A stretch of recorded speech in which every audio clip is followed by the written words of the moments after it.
All right, good morning. Good to have you here. Happy Friday. Monday, when we meet for lab, we will turn in the lab we did last Monday, determination, KSB, delta G, delta H, delta S for calcium hydroxide lab. Number one question I've been asked about that lab so far is how to go from delta G values to delta H and delta S. And in the lab itself, there is an example with strontium hydroxide, which is the same ratio as calcium hydroxide. And I encourage you to check that example out, how you can find delta H and delta S for your own values. And again, your values will be different because you've got your own delta Gs and your own temperatures, but the process is the same. There's a couple ways to get to delta H and delta S. I find the way that's in the lab the easiest, but it's up to you. We'll also talk about problem set 5, which has stuff over chapter 16 and chapter 17. And so 16 is the thermodynamic stuff, and 17 is the electrochemistry. The quiz, though, will only be over chapter 16, so only delta H, delta AS, delta G, that kind of stuff. The electrochemistry stuff we're talking about now will not be on that. And then finally, we'll start the QA1 lab, which I'm really excited to share with you. This lab is quite different from all the other labs we've done. There's lots of chemical reactions, lots of little things to kind of do. You're looking for precipitates, color changes, stuff like that. Because there are so many chemicals, though, I really want you to be extra careful during both this lab and the last lab. So safety goggles, safety glasses, absolutely a must. In addition, I don't want to see anybody wear shorts, open-toed shoes like sandals and Tevas, stuff like that. If you wear a shirt that shows your midriff, don't wear it that day. All right. It's not that I've had problems in the past, but in case something would splash, I don't want it to get on your skin.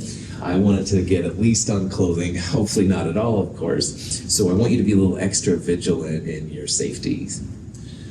Any questions on that?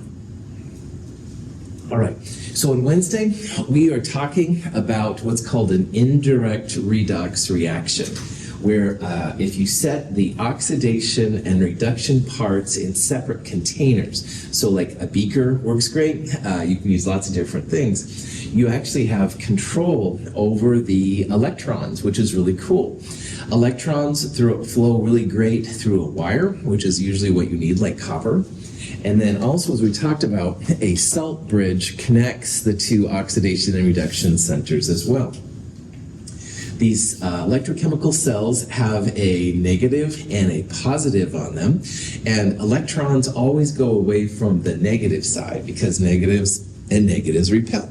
On the other hand, electrons like positive things, so electrons go towards the positive part. And if you look on your batteries, your AA's and 9 volts and stuff, there's usually a positive and a negative symbol that shows where electrons are coming from the negative side and where they're going to the positive side, which is kind of cool.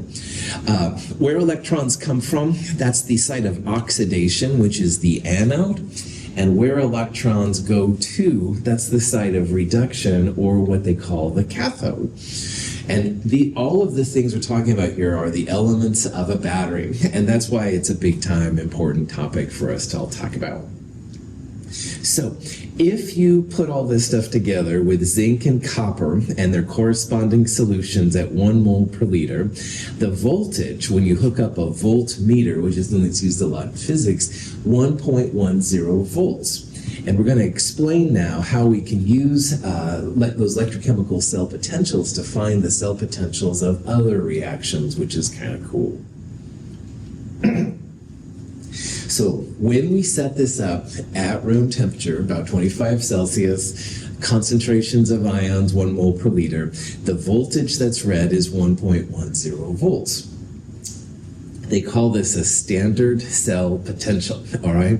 Because most of the time, chemists will do things around room temperature. And if you do this at 1 mole per liter, that's like a standard. And it gets a little symbol with a little degree symbol in the upper right-hand corner. That just means that that's up to pretty close to being standard conditions. You're not in Siberia, you're not in, I don't know, Palm Springs where it's really hot, all right? You're somewhere that's more normal, and so your value should be close to it. Now, if you have standard conditions, which is very common, then you want to make sure your solutions are at 1 mole per liter, your temperatures are about 25 Celsius. If you have a gas, you want to make sure the gas is about 1 atmosphere of pressure, and these cell values are actually pretty well known. So standard conditions is what that little 0 means. Now, it would be nice to know what the half reaction cell potentials are. Like, what is zinc going to zinc 2 plus? What is copper 2 plus going to copper? But we only have the overall cell potential, which is copper 2 plus and zinc going to zinc 2 plus and copper. So chemists would love to know what the individual voltages are for the half reaction. Because maybe like if we decide to do an electrochemical cell, we'll have zinc and zinc 2 plus, but forgot to order copper 2 plus ions. So we can't use this one, but maybe we could use another source of reduction. So what we're going to do is explore how chemists measure half cell potentials. And it's actually pretty clever. So we're going to try and go after not just the overall reaction, which was the 1.10 volts. We want to go over the individual half reactions so that we can mix and match, if you will, cell potentials as we see fit. Now, in length, the standard for length is the meter, all right, which is about a yard, all right? And all measurements can be stemmed from the meter. Once scientists decide that we want to have 1 meter as the standard for length. So you can have a nanometer, you can have kilometers and all that kind of stuff. In electrocell potentials, what chemists just sat down and decided is that something called the standard hydrogen electrode, or SHE, was going to be assigned a value of 0 volts. And this is equivalent to a meter when it comes to electrochemistry. Because as you'll see, if you say, hey, this is what 0 volts is, you can then start applying it to other systems and figuring out what the values are. So the SHE electrode, standard hydrogen cell, standard hydrogen electrode, same thing, is when you have an acid at 1 mole per liter, and it's reacting to make hydrogen gas at 1 atmosphere of pressure. So again, those values of the molarity and that pressure can be important. But this is what chemists decide is 0.00 volts, all right? And from this, believe it or not, and I'll show you how, you can then find the cell potentials of other reactions based on this idea. So if you hear anything about SHE, or the standard hydrogen cell, as it sometimes is known, it literally is like the ruler stick for how electrochemists can find the voltages of other systems. So as an example of this, let's say that a chemist sets up this electrocell potential. We've got zinc and zinc 2 plus, like we had before with copper, but instead of having copper, now we're using the SHE electrode. And you know it's SHE because in the solution you've got H plus ions, and bubbling over it you have a hydrogen gas. So in this case, when you put this all together, the voltmeter reads 0.76 volts. And you're like, wonder where that comes from. But you can figure it out based on what we'll see here in a little bit. Now, you can also tell right away where the negative and the positive parts are. And in this reaction, the electrons are coming from the zinc. Their zinc is going to zinc 2 plus, and the electrons from the oxidation are going here through the voltmeter over here. So what this tells us then is that this side is accepting the electrons. And the side that's going to accept electrons is going to be the H plus, because in the SHE electrode, H plus accepts electrons to make H2. And so knowing that this value right here is 0 volts, and the overall cell is positive 76 volts, we'll be able to find the reaction of the cell potential of zinc going to zinc 2 plus, which is kind of a cool thing.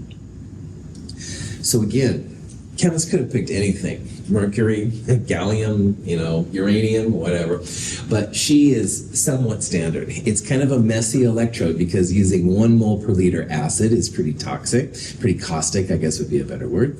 And hydrogen gas is kind of messy to use too. It's reactive, you have to keep it pressurized. However, this is what scientists decided was going to be 0 volts. And from that, then, you can measure all these other reactions. And I'll show you how we'll do that here with zinc. Questions? All right, so how scientists find the cell potential, then, for just the zinc reaction is we don't know initially what zinc going to zinc 2 plus is. But we do know that she is always 0 volts. All right, that's the definition.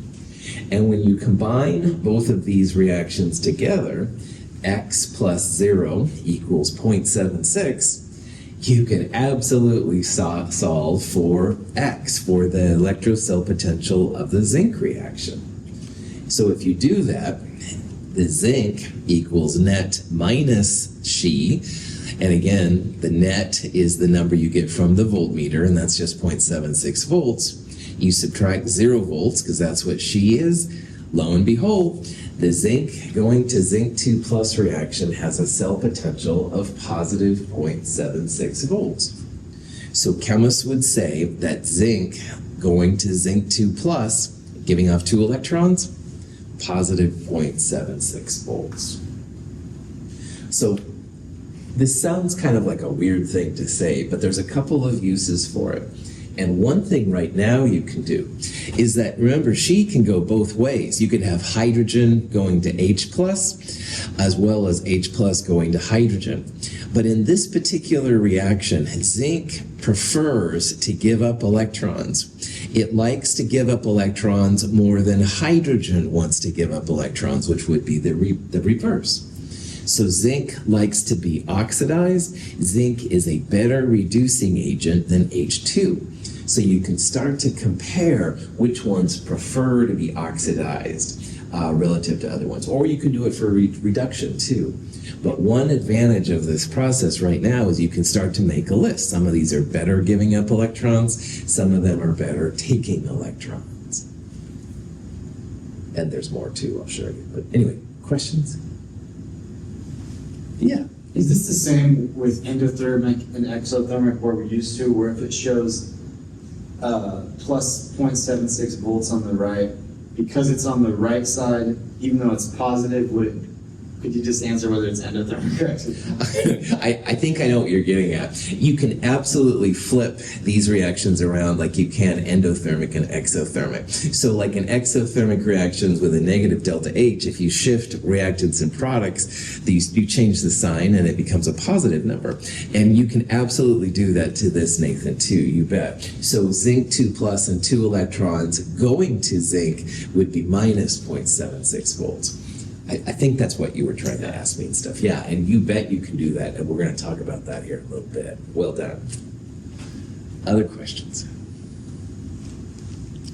Let's do another one versus she. This time it's the copper, all right? So we got copper and copper 2 plus and H plus and H2. And this time the cell voltmeter says positive 0.34 volts, all right?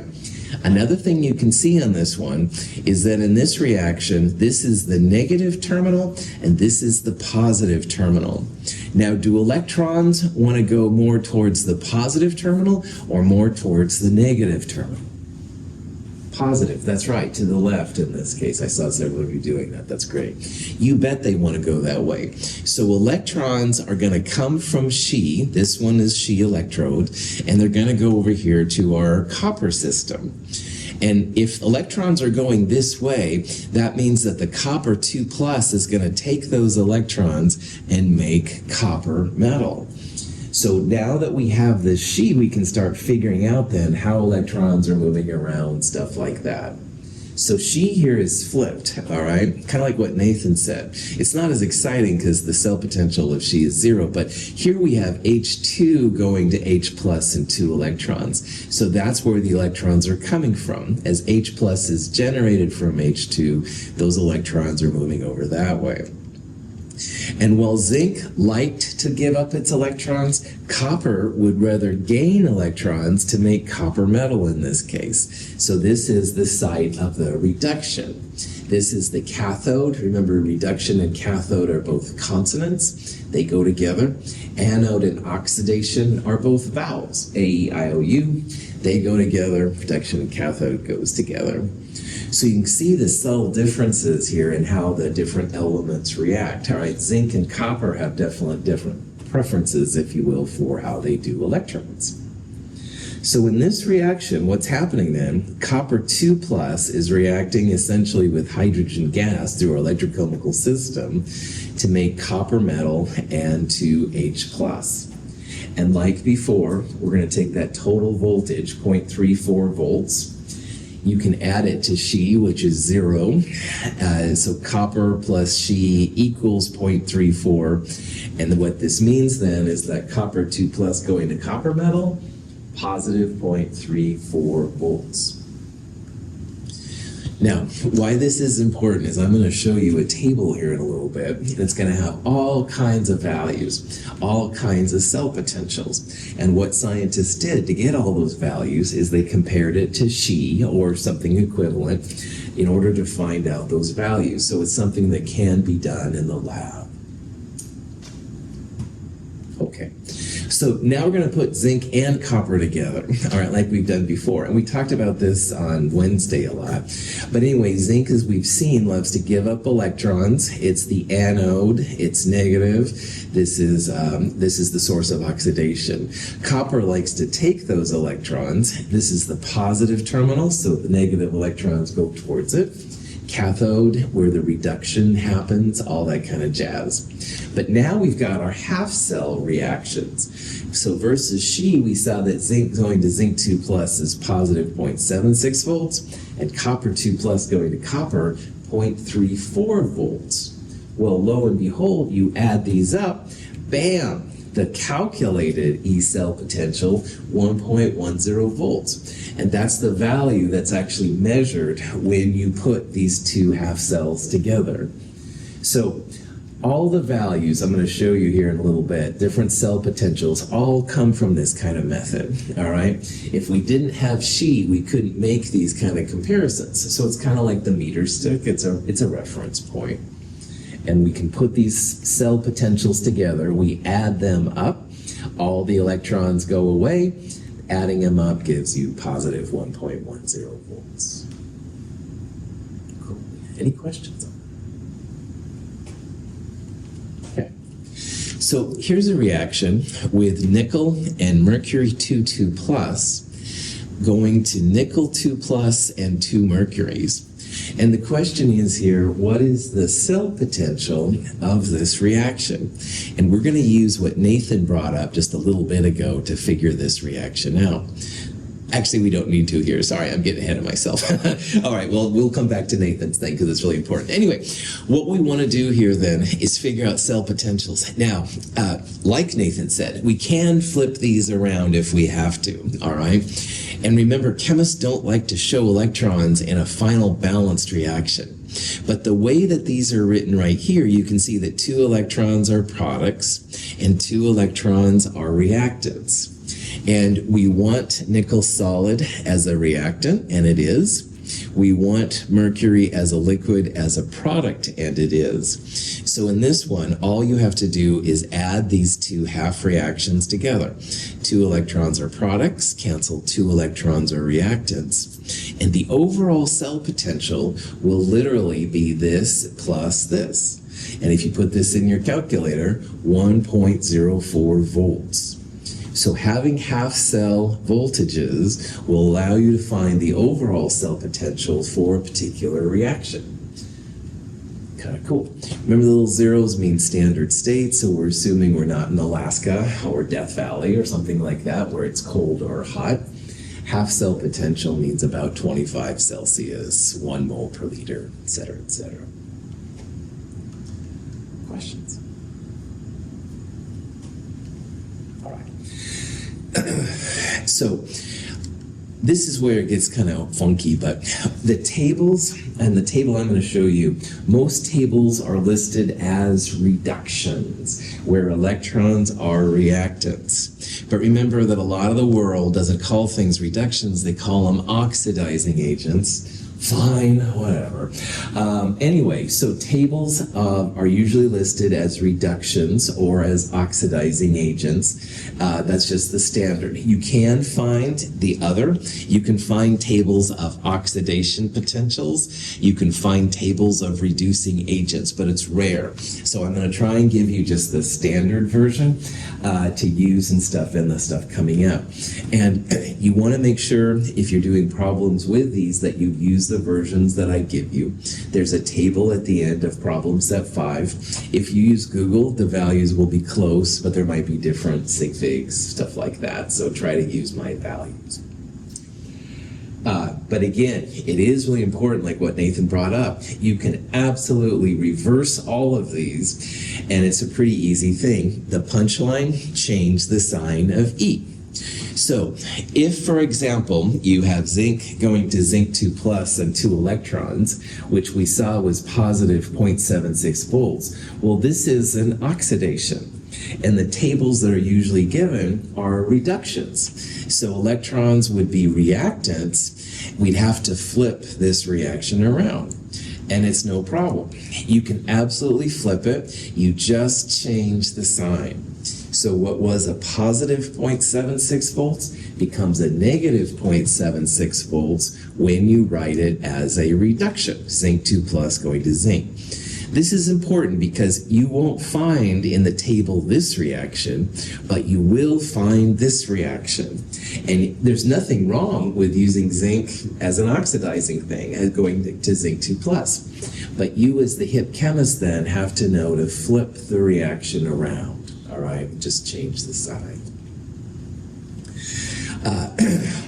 What that also means, and we're going to see why in a little bit too, negative E cells prefer to be oxidized, all right?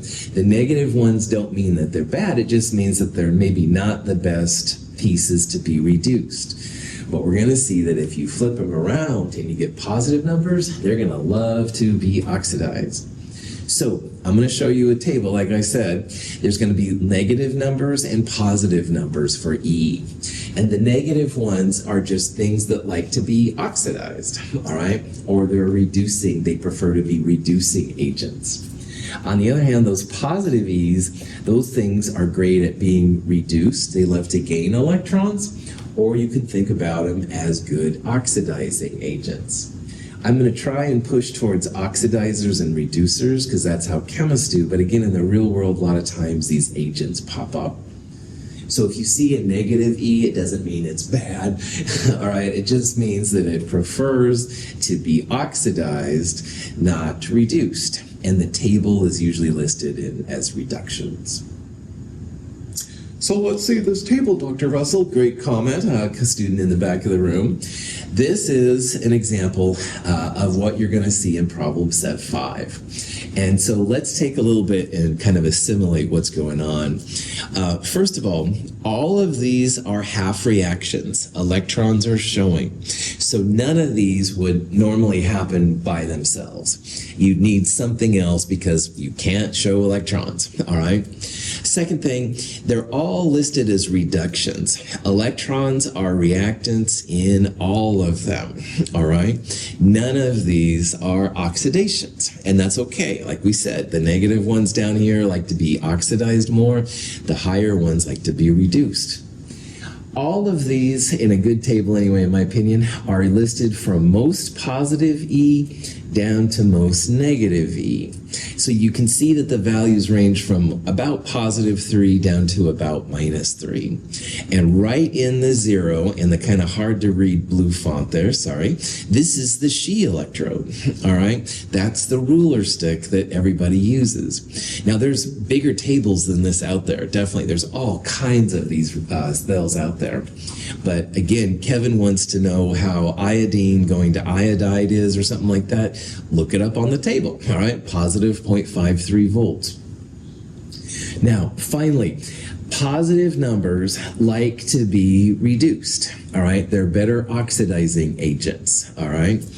On the other hand, the negative numbers aren't bad or anything like that. It just means that they prefer to be oxidized, or they're better reducing agents. So both sides, both positive and negative values have uses in what we're going to start talking about. And you can start to predict. We'll talk about the strengths of these things coming up here too. Don't have to memorize any values. I will give you tables and blah, blah, blah. Any questions? Okay. Now, there are two ways that you can figure out the cell potential of any combination, something oxidized and reduced. And I'm going to start off with the way that I like least. So I'm just going to let you know. And it's called the Northwest-Southeast rule. And if you have a table that's listed as reductions with most positive at the top and most negative at the bottom, then you're always going to have a product-favored reaction between something in the southeast, which would be the lower right-hand corner, and something in the northwest, the upper left-hand corner.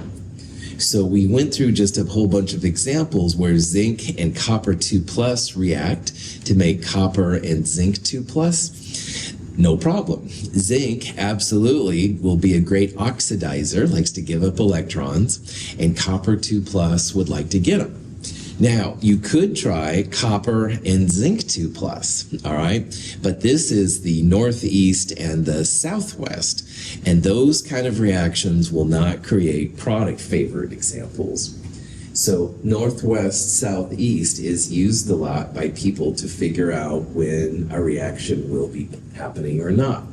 And that's a totally cool way to do it, but like I said, it's not really my favorite. What I prefer is that you write the reactions as is, and like Nathan said, one of them you're going to have to flip, all right? One of them you're going to have to change the sign from positive to negative. And you can do this for any combination of species. So as an example of what people have called Michael's method, don't let it go to my head, please. But anyway, let's say you wanted to find the E cell potential of this reaction, which is aluminum and nickel 2+ going to aluminum 3+ and nickel.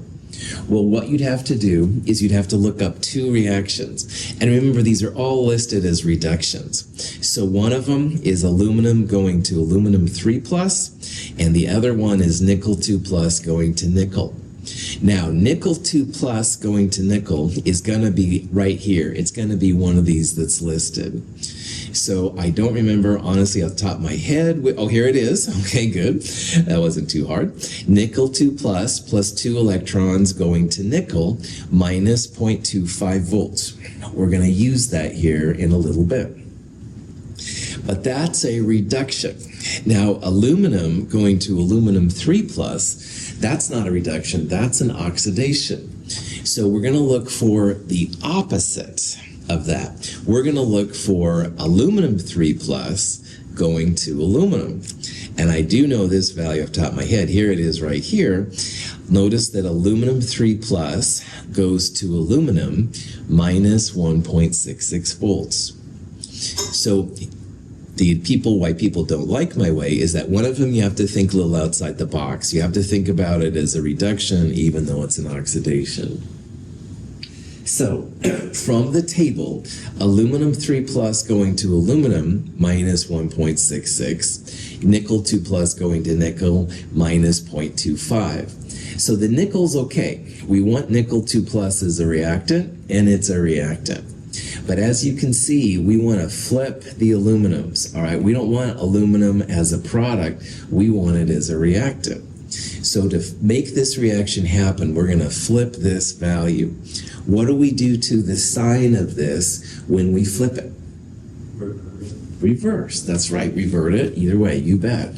So the negative 1.66 becomes a positive 1.66. And now if you add these two reactions together, 1.66 positive minus 0.25, this cell potential 1.41 volts. Cool. One thing that's different from thermodynamics, all right, you can absolutely flip them and you change the sign, no problem. But in thermodynamics, if we wanted like 2 moles of aluminum and 2 moles of aluminum 3+, we would have multiplied this number by 2. But you don't do that with cell potentials, all right? You flip the sign, but you don't multiply them by the number of electrons or something. And that'll be important to us coming up. We'll talk about when the number of electrons pops in, but for right now, what we're doing, just flip the sign, but don't multiply anything through by a different number. Okay, so here's a reaction. You can test yourself if you want. We want to know the reaction and the E value for copper and silver plus coming together. Now, copper on a table is in the southeast, and silver plus is in the northwest. So we know this is going to happen, but what is the actual value? All right. Well, what I would do, silver plus an electron going to silver metal, positive 0.80 volts. And if you look up from the same table, copper 2 plus 2 electrons going to copper, positive 0.37 volts. So we have to flip one of these, and you can see in the question itself, it says we want just copper, all right? So in this case, what we're gonna do, we're gonna flip this reaction around because we want silver plus to react with copper, all right? So if we do that, copper goes there, copper 2 plus and 2 electrons go there. We're gonna change the sign to a minus 0.337. So the overall cell potential then will be 0.80 minus 0.337, which comes out to be positive 0.46 volts. So once you figure this out, all the cell potentials of any combination can be yours. And that's pretty cool. We used to do some weird chromium cell potentials in my research days, and we were always looking at different cell potentials and stuff to figure it out. So, but it's all stuff you can do. All right, so here's a final example. We're mixing together 2 electrochemical cells with cadmium and cadmium 2 plus, and iron 2 plus. We put them all together. What happens? All right. What we know is that something's going to be oxidized, it's going to give up electrons, and something's going to accept the electrons, be reduced. So is it cadmium going to cadmium 2 plus and iron 2 plus going to iron? So cadmium would give up electrons, iron would take the electrons. Or is it the reverse? Is cadmium 2 plus going to go to cadmium and iron going to go to iron 2 plus? And this is another kind of question that these kind of processes can fix. We want to know which way the reaction is going to go. Are we going to end up with iron metal, or are we going to end up with cadmium metal? Electrocell potentials to the rescue. So on the cell table, you look up and there's an iron 2 plus going to iron minus 0.40. Cadmium 2 plus going to cadmium minus 0.44 volts, all right?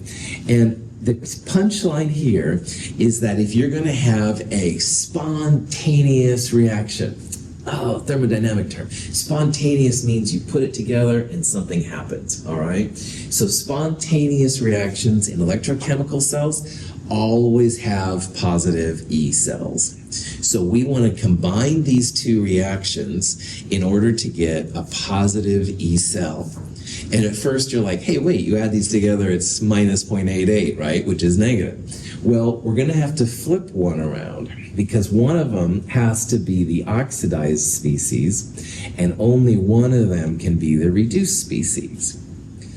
So if we flip the first one around, all right, iron would go this side, iron 2 plus would go this side, you'd have a positive 0.40 volts. But positive 0.4 and negative 0.44, does that give us a positive number? No, I see lots of you shaking your heads. Absolutely not. So this is not the one to flip because that would give you a negative E naught, and that's going to be non-spontaneous, which means it just sits there, and that would be really frustrating. However, if you flip this one around, cadmium goes to this side, cadmium 2 plus to that side, positive 0.44 volts. And positive 0.44 and negative 0.40 does give you a very small but still positive E cell value. So since we flipped this reaction around, what that means, we're going to use this one as is, iron 2 plus going to iron, and flipping this one means cadmium's going to go to cadmium 2 plus. So we're going to put these cells together, and what's going to happen, i.e. positive E cell, i.e. spontaneous, iron's going to start being deposited at the iron electrode, and the cadmium is going to start going away. All right, this would be the negative terminal because that's the oxidation, that's the anode. This would be the positive terminal because iron 2 plus is going to iron. It's taking those electrons as fast as the cadmium can get. Questions? One student told me one time, this is black magic, Dr. Russell. No, it's not. It's all science, but it's kind of cool because you put random things together and know if they're going to happen or not. But it's just science, all right? It's not magic or anything, so science. All right, here's another kind of question. The question here, can iodide reduce water? Can iodide, I minus, react with water to make something happen? So if you look up cell potentials, iodide goes to iodine. It is oxidized. It loses electrons. And water can accept electrons to make hydrogen gas and hydroxide. Here's the cell potentials. Here's the overall reaction. Notice that iodide is reacting with water to make this. Now, before we do anything, if this is going to happen, what's going to be the magnitude of the E cell value for this reaction if it's going to occur? Positive or negative? Positive, right on. So if we get a positive E cell, the answer to this will be yes. All right? So what we have to do, we have to figure out here how this goes. Notice that this one is listed as a reduction already, and this one's actually listed as an oxidation. So it's already been flipped around. We don't have to flip it. Well, as written then, you add those two negative numbers together, minus 1.363 volts. So what the negative number tells you, iodide is not going to reduce water, all right? Now, if you've ever been backcountry, backpacking, stuff like that, sometimes iodide is used to purify water. And when you do this, and I've done it, it tastes horrible, but you know it doesn't have bad stuff in your water that way and jazz like that. Thankfully, iodide and water don't react, because if that would have happened, first of all, iodine's kind of a purple. It would look weird, but goodness, you'd end up with base. It would taste basic. You'd spit it out. So anyway, woohoo, backpackers of the world are happy. Anyway, not that exciting, but that's one of the advantages of this. What's going to happen here, it's not iodide reacting with water, but the reverse will happen. So if you combine iodine with a little base and add a little hydrogen gas, that's going to be positive 1.363 volts, and it will make iodide and water. So it's not that the iodide is going to react with water by itself, all right, but the opposite would happen if we put it together. Those are what these numbers can tell us. Okay, so here's a question. Will mercury as a liquid reduce 10(2) plus to 10? Yes, no, more answer, info needed. All right, we got this. What we're gonna do, we want mercury liquid as a reactant. Mercury liquid is not a reactant in this reaction is given. So what do we have to do to this half reaction? Flip it. Yeah, using my words right on. Flipping it, absolutely. We're going to flip that reaction around. And so what was a positive 0.769 volts, becomes a negative 0.79 volts. Now, we don't have to flip the second reaction because we want tin 2 plus as a reactant. But we do need mercury as a reactant that would help us give off the electrons. However, in flipping it, you have a negative 0.79 volts. You're adding it to a minus 0.14 volts. Not gonna happen. All right. The negative E cell tells the scientists this reaction is not going to happen as written. All right. The reverse would be more likely to occur. Tin would react with the mercury 2 plus ion to make mercury and tin 2 plus. Any questions on that? Okay. Now, Edgar says, wow, I sure want to have water react with iodide. Can we make it happen? And this is another fascinating thing about electrochemistry. So we talked about how spontaneous reactions always have positive values of E naught. And if Edgar and I want to have iodide react with water, we get a negative 1.363 volts. And initially, that would be kind of a bad thing. We would say, oh man, it's not going to happen. However, right down here, by where I'm lecturing, is a little power outlet. And power electricity is a form of electricity that can come in and make reactions happen that wouldn't happen by themselves. So if you get a reaction with a negative E naught value, you can force it to occur if you apply external voltage. So you're applying some kind of energy from another product favored reaction. Probably in the Northwest, it's from water going over a dam, all right? That's something that happens spontaneously. Voltage electricity is created. It can go into our reaction and force iodide and water to react to make iodine, hydroxide, and hydrogen gas. So this is an example of what's called electrolysis. You take energy, product-favored energy from another source and apply it to a reaction which wouldn't happen by itself. And in this case, we'd want to add positive 1.363 volts or more to make it happen. It's pretty cool. This is an example of an electrolytic cell where you make reactions happen that wouldn't happen by themselves. So if you hear about electrolysis, this isn't like people getting their body hair shaved off, stuff like that, which is always what I think of when I hear electrolysis. But electrolysis just means you're applying electricity to make things happen. And it's very, very cool. A lot of the reactions we've done in lab, all of the aluminum in aluminum cans, all of that happens through electrolysis, all right? All of these things have negative E cell values, like iodide going to water, but if you apply electricity, it'll absolutely happen. It's a very powerful tool. It has lots of cool uses in both our consumer world as well as in the science world. Now, it feels at first like you're cheating thermodynamics, because second law says, oh, these things can't happen unless you're having delta S of the universe. And we'll see that negative E cell values are kind of against that. But you're not really cheating thermodynamics because you're using a product-favored reaction from another source to make your quote-unquote impossible things happen. And that's used a lot of times in electrochemistry, which is kind of cool.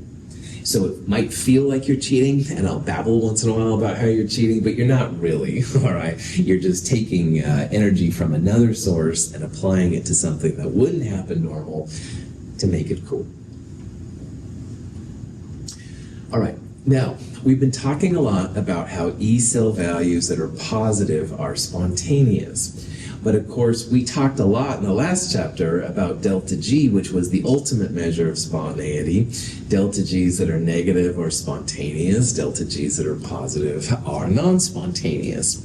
So you bet there's a relation between delta G, Gibbs free energy, and the electrocell potential. And it's delta G equals minus NFE. And this is a pretty important equation. First of all, I need to introduce you to the last constant we're going to know in these classes, which is called the Faraday constant. And the value is 96,485, or 9.648, 5 times 10 to the 4th, coulombs per mole of electrons. And Faraday was a great scientist. He was kind of a backyard, kind of do-it-in-your-shop kind of chemist, but he actually did some pretty cool things. He's a pretty interesting person. So anyway, delta G and E are related by a negative sign. So a positive E times negative will give you a negative delta G. So positive E's and negative delta G's go together. They both mean spontaneous. Something's going to happen. And if you want to know the actual value of delta G, minus NFE. So E is just volts, all right, the volts from your voltmeter. F is this weird constant, 96,485. And N is the moles of electrons transferred. So in the mercury and tin example, there were 2 electrons transferred. You would have an N of 2, all right, and each reaction is a little bit different. But this is a great way to get delta G from E cell values, which is kind of nice. Or if you have an electrochemical potential, you can turn a delta G into an E value, which works apparently more than it does not. Okay. So if you have a product favored reaction, all right, that means that you're going to have a spontaneous reaction. Something's happening. Your delta G will be negative. It'll be less than 0. Your E naughts will be positive. So negative delta G's and positive E's go together when you use delta G equals minus NFE. On the other hand, if you have a reactant favored reaction, then you don't have reactants going to products. If any products form, they almost always go to reactants. So these will be positive delta G's. And if positive delta G would correspond to a negative E, so like the iodide reacting with water had a negative E, that would imply a positive delta G. And I don't know why anyone created this graphic, but I find it really funny. Faraday, go to hell. No, Faraday is cool, but anyway, you get the idea. Some people just have no sense of humor. But anyway, I digress. So, negative delta G corresponds to positive E. That's why those two are related, because negative delta G's, we said, yes, something's going to happen. Positive E means something's going to happen. On the other hand, positive delta G and negative E's, something's not going to happen. It's going to be at best reactant favored. It'd be better to have negative delta G's. Okay, so here's an example of a kind of problem you can have, and I don't necessarily expect you to solve it, but you can at least see what's happening. We have a positive E, so that's a spontaneous reaction. This reaction is going to go, and we want to figure out delta G. Okay, well, delta G equals minus NFE. And the first thing I want you to realize is that negative here times positive is going to make a delta G negative. So the answer is going to be D or E. It won't be positive. These would be non-spontaneous, and we have a spontaneous positive E cell value. So Faraday, 96,485 times 1.07 times negative 1. But N is the other thing I want to talk about. And N depends on each reaction, what you have. But if you look here, like tin 2 plus is going to tin neutral. So it's going to take 2 electrons to make this go to this. And vanadium is going to vanadium 2 plus. So vanadium is losing 2 electrons to become positive 2. So the N in this reaction is going to be 2 electrons. So what you'd want to do is go minus 2 times Faraday times 1.07. And you almost always get a really big number. So this would be minus 206 something something something joules. And so what chemists usually do is they divide by 1,000 to get that minus 206 kilojoules. So realize that delta G is usually in kilojoules, but when you use these guys, you've got to use joules, all right? So just make sure you convert from joules to kilojoules, et cetera, et cetera. Questions? Okay. This is going to be a good place to stop. Monday, we'll do our last day electrochemistry kind of stuff, and we'll start some review stuff on Wednesday. So hang tight. I really appreciate having you here. Have a great day.